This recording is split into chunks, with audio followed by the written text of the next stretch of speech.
I think we need to have a different respiratory etiquette, and that's public health. And that's where we're going to save lives, because we're going to have new protocols on public health, and people are going to be more courteous, and they're not going to infect others.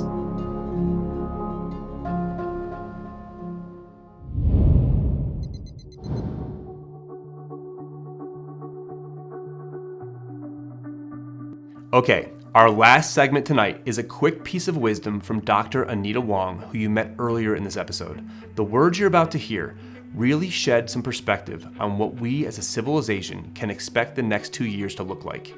Listen for a new term called respiratory etiquette that can make a huge difference in overcoming the current pandemic and thriving into the future. What do you think we can expect in the next 4, 8, 12, 16 months? Do you think some people are coming out, going to Daytona Beach and partying and all that stuff that you see, on the news? Do you think that we're potentially getting closer to being in the clear, or is this something that you could see very easily just coming right back and being just another big problem? Well, pandemics historically have what comes in waves, right? So we had our first wave, and they typically have 3 waves. So we haven't had our second wave yet. So, and after we have our second wave, we're going to have our third wave. So it's not over. And we then are also going to have the flu virus, right? So this is not over. And the thing that, for me, the silver lining out of this whole thing, I hope, which helps, is one is that we, as a universe, that we become a solidarity with everyone around globally, and communicate and share information and act as one.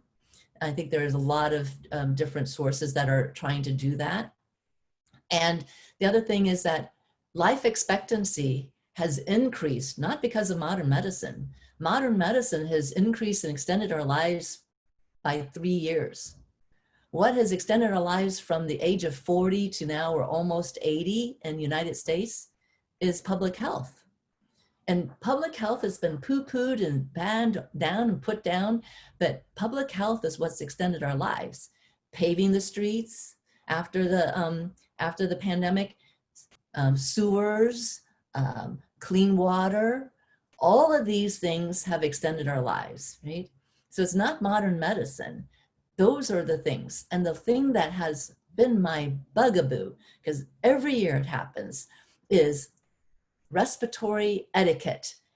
Respiratory etiquette, and to me it was surprising. We have to have bulldozer announcements to tell people, wash your hands, sneeze in your throat, wash your hands after you sneeze, don't breathe on somebody, don't sneeze on somebody, cough, all of these things. This is proper etiquette, right? During the flu season, and stay home if you're sick, right? And we don't incentivize people to stay home when they're sick. We incentivize them to come to work, right? The surveys, the data shows that during this pandemic, 35% of the people who were sick went to work.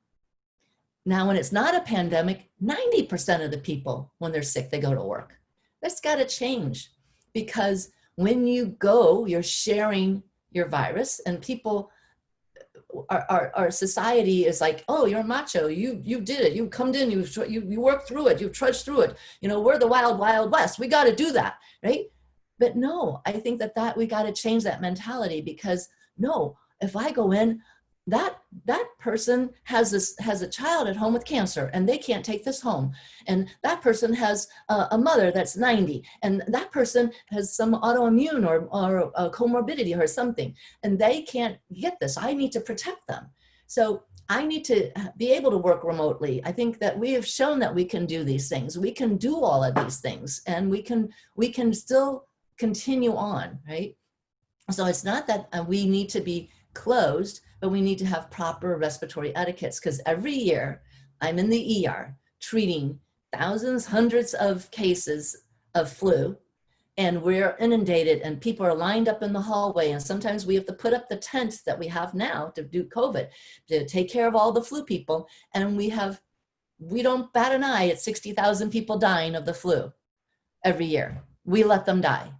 We're okay with it, because It doesn't affect us. It's just going to affect the weak, the young and the weak and the old, right? Well, this is the new one that's going to do that, right? And we're going to be okay with it because our medical society is just going to be able to handle it and take care of that. And it's okay. We're just going to let those people die because it's okay. We're just going to keep on going, right?